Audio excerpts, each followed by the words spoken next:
Qatar have big plans in the transfer market if they acquire Manchester United. We're talking names like Neymar to Manchester United. I know what you're thinking. What is going on here? And we will dive into that story.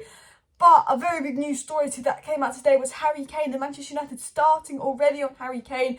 Priority transfer, they want to get that done. Their aim is, despite everything going on, to get that done like June, early, when the transfer window opens. Not mess about with that, because that is number one priority. United in the works for Harry Kane, and Qatar have big transfer plans for United, including Neymar, Kane and more. So we're going to dive into the stories. We've got some news from Romano, we've got some reviews from Matt Law, we've got some news from some take with a pinch of salt sources, and there's also some stories on Gravenberch and Alexis McAllister to Manchester United, which I'm going to cover in tomorrow's video, so make sure you're subscribed because they're very interesting stories.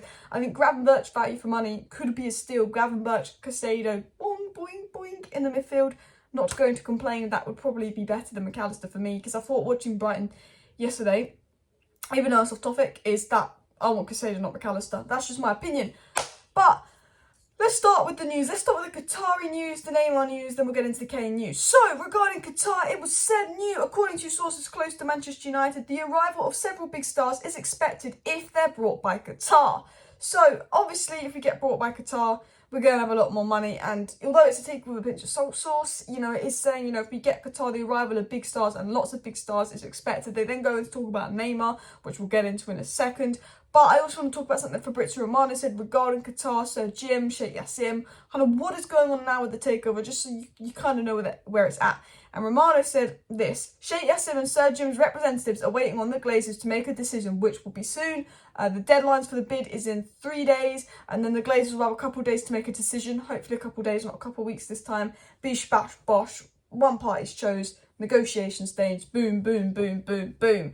And hopefully that will be Qatar. Smash that like button if you want Qatar in and you want the sodding Glazers out. I will say that now, but that will probably move. But if we do get Qatar in, expect a big transfer window. And the fact that United are already making moves on Kane, could they know that they're getting a big transfer owners in? Could they be preparing for the transfer window already, despite not having new ownership sorted? Is new ownership more sorted than they think? Well, we'll get into that in a second. But what was said on Neymar? Now, of course, this is a take with a pinch of salt sauce, so I'm just going to say that before I get into the story. But it was said PSG would like to part ways with Neymar. Manchester United have been keeping an eye on him for several months. No concrete approaches, but they inquired about him at the start of the year. Okay, Neymar is an absolutely fantastic, world-class player. Do United need him? No. Okay, will he improve us? Yes. Is he reliable? No. It's like another Martial. Oh, when he plays, he's good, but he's injured. I don't want to deal with Neymar's injuries. I don't want to deal with him being a left winger, and we've already got Rashford on the left wing. So it's not even a position of, we need that. I don't want to deal with the big wages, the complicatedness, the egos. For me, I think Neymar's a fantastic player. I think he improves United. If we do sign him, I'm not going to complain. But I just think that's not the approach United should be going from the transfer window. I think we should be looking for those young up-and-coming stars in a rebuild, not signing the Neymars. I think that's what United done in the past. They signed the Neymars, they signed the Ronaldos.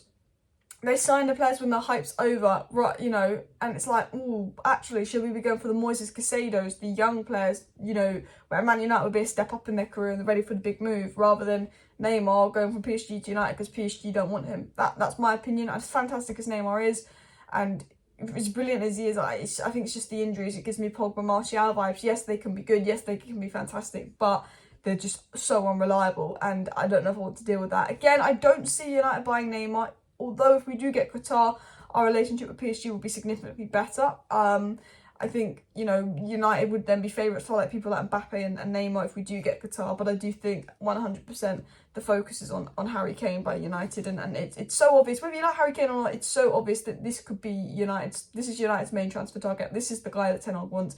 And whether you want Kane or not, this is who Erik Ten Hag wants. And the most important thing as a United fan is that the board get who Ten Hag want.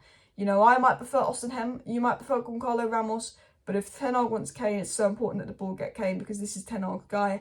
And I see a lot of negativity around Kane, a lot of people that don't want Kane. Yes, he's 30, yes, he'll be overpriced, yes, he gets injured here and there, and yes, we'll have to deal with Daniel Levy, and we'll probably be paying a lot. But Casemiro was in his 30s, we signed him for 60 million, he came and made instant impact. We need a striker that's going to make an instant impact. Kane could do it in the Premier League. I think he'd be Robin Van Persie. He will be that guy for 2, maybe 3 seasons, bish, bash, bosh.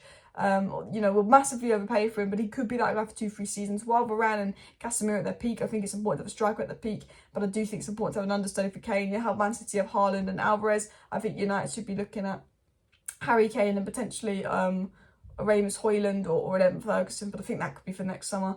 And maybe we keep injured breadsticks Martial around. But what was the Harry Kane news? So this was a big story on Harry Kane. It was said Manchester United have started to make attempts to find out what it will take to sign Harry Kane, with the expectation increasing that the striker will not sign a new Tottenham Hotspur contract this summer. I think we'll make top 4 and Tottenham won't. We'll have to wait and see what happens. I think if that is the case, he 100% leaves Tottenham. He does not sign a new deal. He's been looking to leave for a while, and I do think, United are likely to be the favourites. Now, it was also said Man United plan to bid for Harry Kane, and that the due diligence over what his price tag might be and how to handle negotiations with Tottenham's Daniel Levy has already begun. So he's basically saying United have already begun the process of actually looking at bidding for Kane, dealing with Daniel Levy, etc. United have got enough signs that Kane, and we'll go into this in a minute, that Kane will leave Spurs. He won't sign a contract. He's not happy with Spurs. They're a complete mess at the moment. United have got the impression that Kane would come to them because Man City have got a striker. He wouldn't go to a London club. Liverpool have got a striker, and Kane probably wants to stay in England and break the record. Obviously, Daniel Levy would rather him go abroad. I think Kane's very likely to stay in England. And obviously, United are sort of already preparing how they're going to approach the Harry Kane situation. How would they approach signing Harry Kane? It was also said Man United have started to work now to try and establish the best ways to make an early move for Harry Kane and give themselves time to switch back to Victor Osimhen or somebody else if Daniel Levy digs his heels. So it was said as well, the reason United are working on Kane now is because they know what Daniel Levy's like. They know that Manchester City struggled to get him, and Manchester City 99% of the time get their transfer targets. They backed out Kane because Daniel Levy was difficult. And I think this is smart by United, and I hope this is true. It is a good journalist saying this, that they are making a move for Kane now, because, we don't want Frankie de Jong where you spend your whole window on Frankie de Jong and then you panic, you almost sign Rabiot. Luckily, we ended up with Casemiro. We've done that so many times in the past. We've worked our whole transfer window on Sancho, and then we went and got Ahmed and Palestri, who I think are good players. But you know what my point is. It's like, are we going to spend the whole transfer window on Harry Kane, and then Osimhen snapped up, Goncalo Ramos just snapped up, and then we buy maybe someone that's not potentially ready, or Ten Hag's 5th choice? I think United making a move Harry Kane early to suss out Daniel Levy gives them time to go, if this isn't going to work, yes, let's look at Goncalo Ramos, yes, let's look at potentially other players like Victor Osimhen, who I think would be brilliant. Continuing on, it was said that Tottenham sources believe there is currently little chance of Harry Kane recommitting himself to Spurs. So more and more reliable sources saying, well, you know what, the way Spurs are, I don't think Kane's going to recommit himself. He wants to win a trophy. Like, he's desperate to win a trophy. United, especially if they get Qatar owners in, will be more appealing to Kane because, United with good owners will win trophies. United with bad owners win trophies here and there. Ten Hag wins trophies. Ten Hag, good owners. Man United, trophies. Kane could get a trophy. I think that, United is starting to become appealing for Kane, and I think Tottenham is becoming less and less appealing. It was also said that sources believe that while Daniel Levy might be prepared to listen to offers in the region of 80 million from overseas for Harry Kane, that he will demand at least 100 million for English clubs, and that he may even decide to reject all bids from the Premier League. And that's the problem with Daniel Levy being incredibly difficult. The one bit of leeway Kane has is, I will leave and I'll have to go next season on a free. Do you want me to go into Premier League rivals for a free, or do you want me to go in Premier League rivals for 90, 100 million? I think that, United could get Kane for 80 million if they're buying Munich. I think it will be 100 million if it's done, if it happens, and I think that's very expensive. I think 80 million for Kane is generally a fair-ish price. Just, I know he's got his age and he's got 1 year left on his contract. I think 60 million is what you look boom. But I think 80 million, considering Tottenham, considering Daniel Levy, is a good price. I think 100 million is ridiculous overpayment. Especially considering, that's Jack Grealish's price. 100 million is like, that's our most expensive transfer for someone in their 30s. Whereas 80 million, we spent 80 million on Maguire, and, Kane's 10 times the player Maguire will ever be. So I don't think 80 million is an awful price, but I do think it's going to be ridiculously expensive. I think Goncalo Ramos value for money could be the best option out there. And I do think most of the transfer budget will be on Kane, and then I think the rest of it will look at midfield, we'll look at defensive reinforcements and potentially a goalkeeper. Obviously, we have to balance FFP. A lot of it depends on who we sell, and obviously Champions League qualification. I do think that people like McTominay, Dean Henderson, Maguire will be sold to raise money. It's almost certain that Maguire will probably be sold. Hopefully Bruno's given captaincy, because if anything the season's proved is that Bruno is the real captain of Man United, despite not having that armband permanently.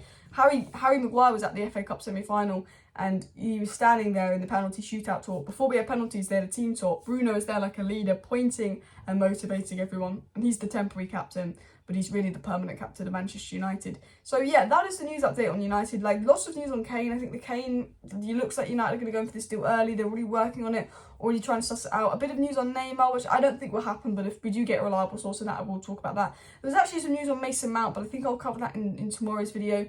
And then, yeah, just news on Qatar. And again, remember the Takeover bid's coming Thursday, so we should get a big update on Takeover. Smash a like, smash a subscribe. See you next time. Bye.